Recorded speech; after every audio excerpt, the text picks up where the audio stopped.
Hey everybody, I'm Philip. And I'm Justin. And together we are Pajamas.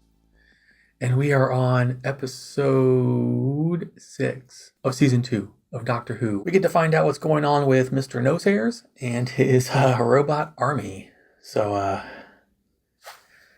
just want to get it out of the way. You make it sound even more interesting by putting it that way. Oh, that was not my intent. My intent was to be like, yay, can't wait. Still humorous, nevertheless. Awesome. All right, you ready to go through this one? Yes. All right. Without further ado, let's get into it.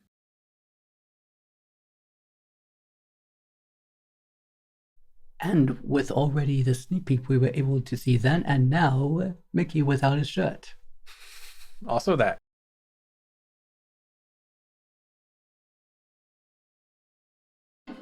He couldn't have zapped them earlier? Yeah. I'm not sure. Got a bit of technology from my home. It stopped glowing as it ran out. Sort of revitalizing loop, it'll charge back up in about 4 hours. Oh, it must have been charged enough to do that. Broadcasting to the security services. What do I get? Scooby-Doo and his gang. They've even got the van. No. I'm London's most wanted parking tickets. They were delivering. I was fighting the system. Park anywhere, that's me. Good policy. I do much the same. I'm the doctor, by the way. And I'd take those earpods off if I were you. You never know. Lumi could be listening. All that talk, and they were just like, let's now take out the ear things and zap them. Oh, no, you don't. Human race. With such an intelligent lot, you aren't half susceptible. Give anyone a chance to take control and you submit. Thing is, I've seen Cybermen before, haven't I? The head, those handle shapes in Van Statten's museum. Sterilization. All reject stock will be incinerated. And breathe no more. No, I command you. Oh, I'll think of something. You're just making this up as you go along. Yep. But I do it brilliantly. You'd have to show no emotion, none at all. Any sign of emotion would give you away. How many of those you got? Just 2 sets. Okay. Why does she matter to you? We haven't got time, Doctor. I'm going with him, and that's that. No stopping you, is there? Nope. Mrs. Moore, would you care to accompany me into the cooling tunnels? How could I refuse an offer of cooling tunnels? We attack on 3 sides. Above, between, below. Get to control. Good luck.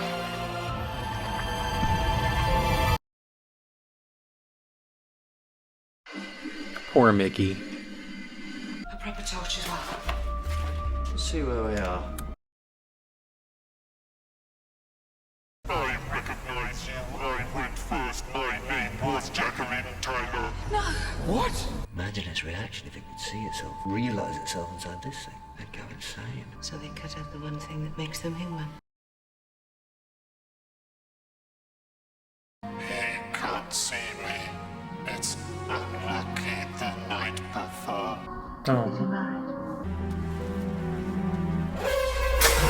Oh no. I liked her. I've been captured, but don't worry, Rose and Pete's still out there. They can rescue me. Oh well, never mind. You okay? This is the age of steel, and I am its creator. Now that's a villain. I will bring peace to the world. Everlasting peace. And unity. And uniformity. I'm the doctor. A redundant title. Doctors need not exist. Cybermen never sicken. The most ordinary person can change the world. Some ordinary man or woman. Some idiot. Your words are irrelevant. Yeah, talk too much, that's my problem. Lucky I got that cheap tariff, Rose. I'm sorry.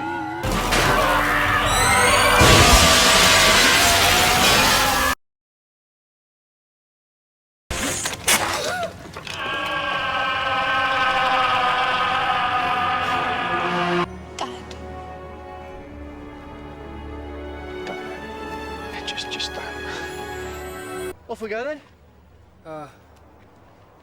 Thing is, I'm staying.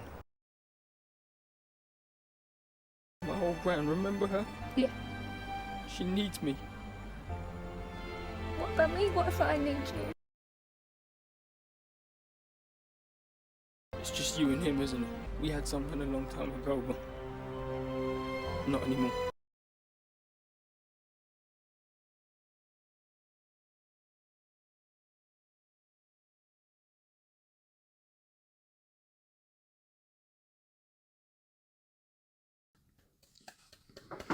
I got what I was hoping would happen. Yes. They finally had a clean break, and well, Can't being in different universes, they cannot get more separate than that. Yeah, don't get much more clear than that. Awesome.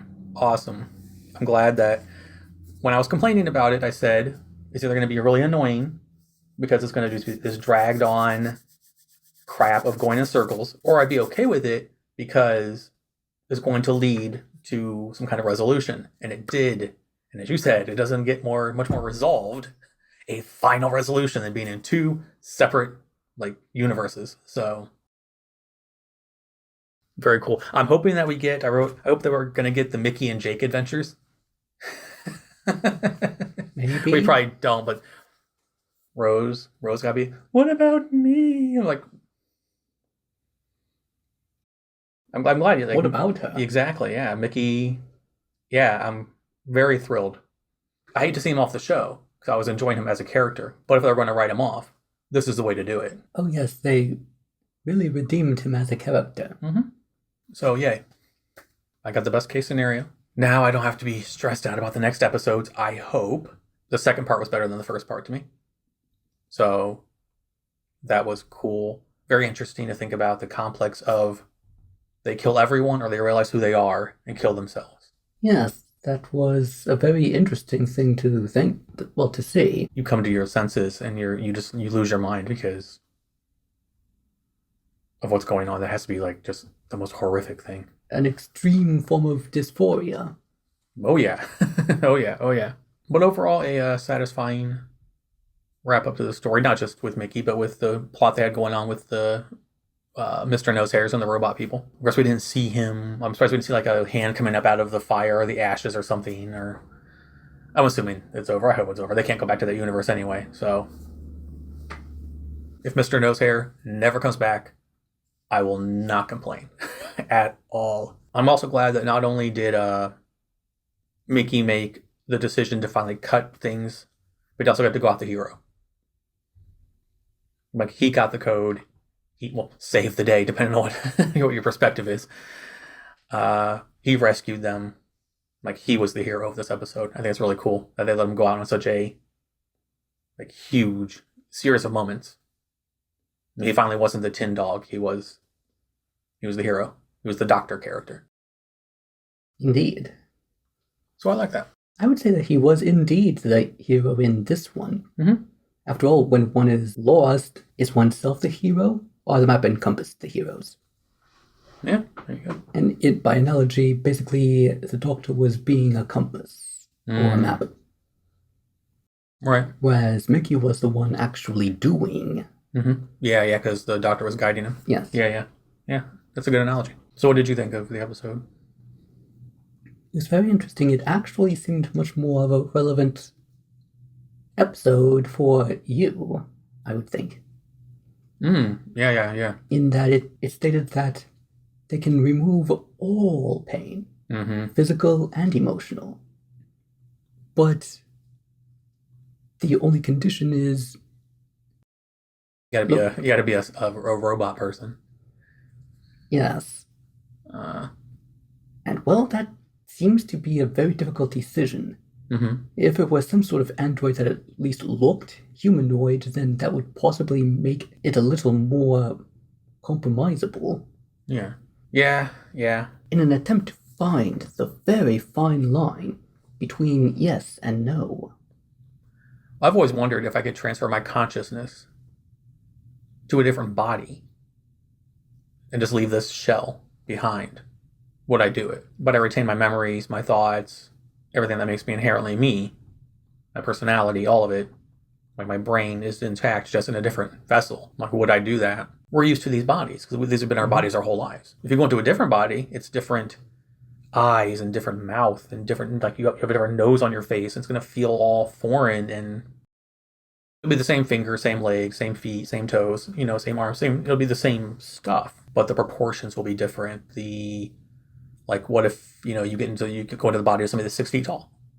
You're going to be looking at the world from a different point of view. Yeah, I would be looking at the world from like 5 inches taller. So that'd be interesting. My limbs would be longer. You would have to learn how to sit down and stand up and lie down because you're used to sitting down in your frame, in your body, in your size. One would have to reestablish one's sense of balance. Yeah, your whole sense of self because of the accidents. Because I've called it a forced lethargy, being lethargic and not being able to move as much.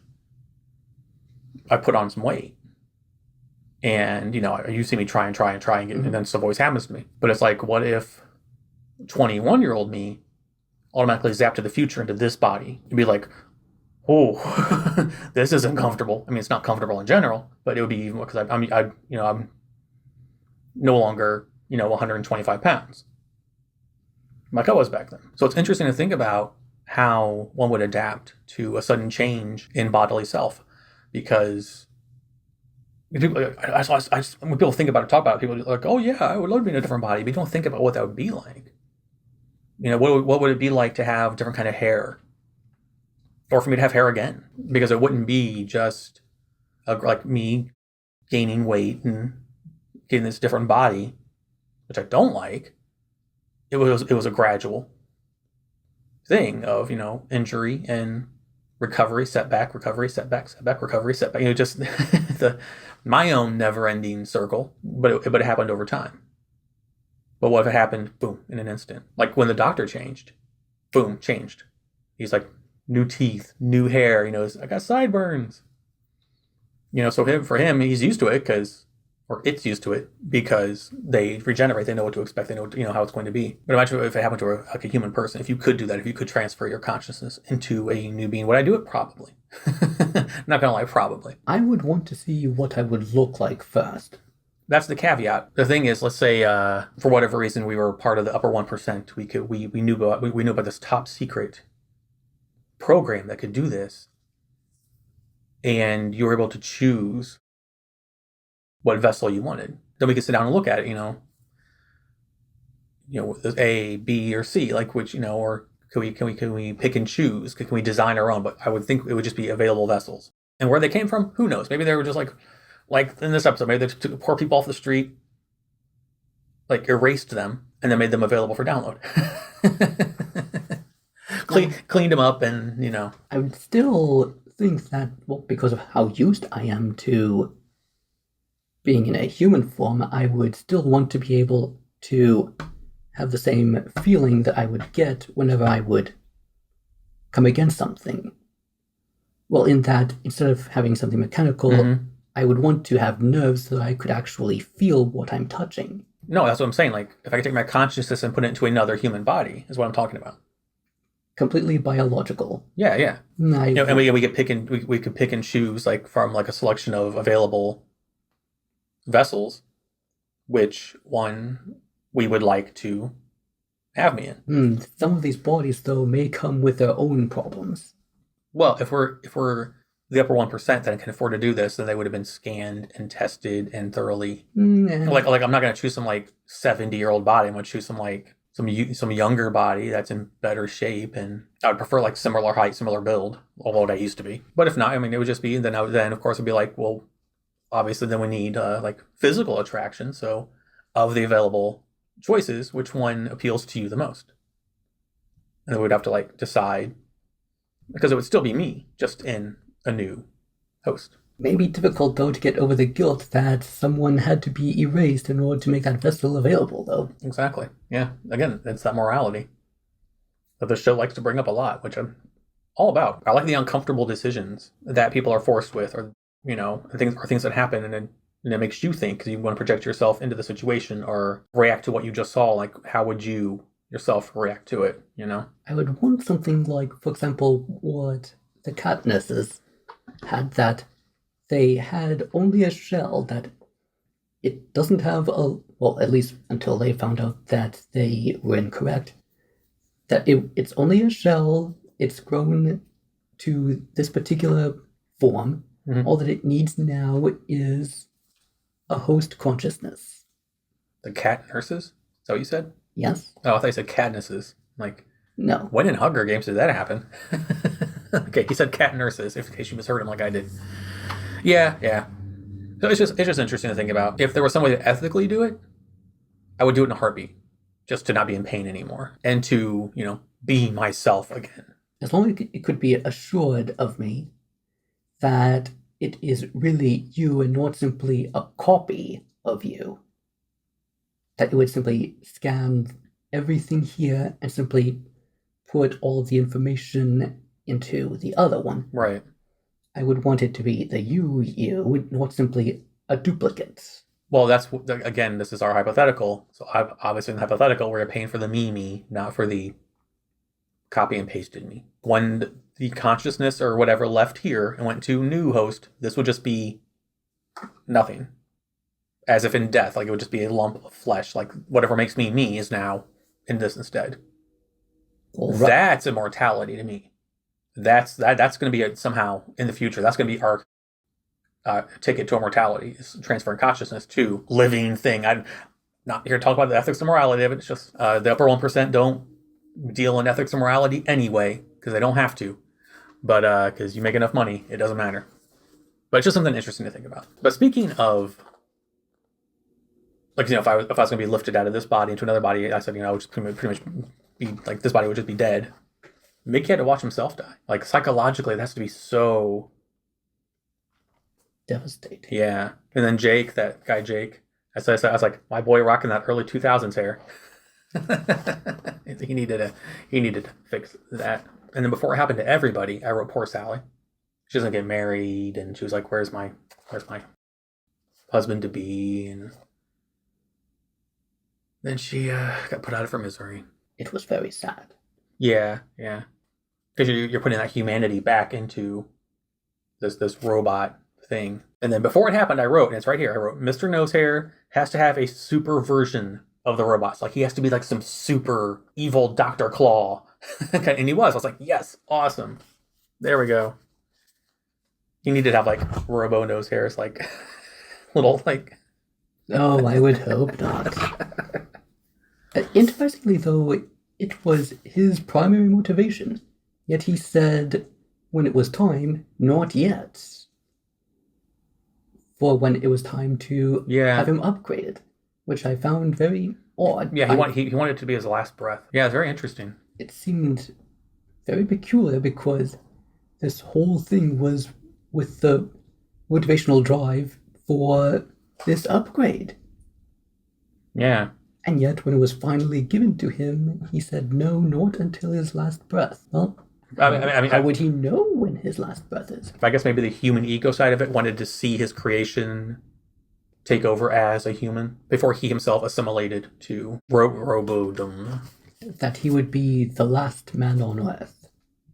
Yeah, or that. I mean, that makes perfect sense as far as like, because he was so consumed with this idea of making like a robotic world that, being the last human. Well. Back to the question of exactly what makes a human human.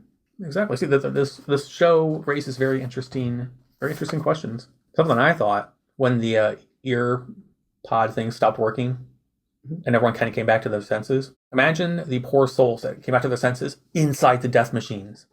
That were like, pew, pew, pew, pew, pew. Like, oh. Yes, looking up and then seeing that. Yeah, that'd be horrible. And apparently, once per season, Peter Tyler finds out he's Rose's dad. So once again, in season 3, do have an episode where Peter Tyler finds out he's Rose's dad.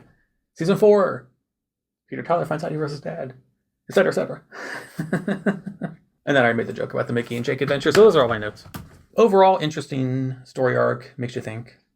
Yes. And, as Doctor Who tends to do. It's a very thought-provoking series. Yeah, it's funny now to see people who are just starting our journey. Like, people who are watching season or episode 1 and episode 2 of season 1. Or just starting, I'm like hypercritical. I'm saying it feels like a kid's show.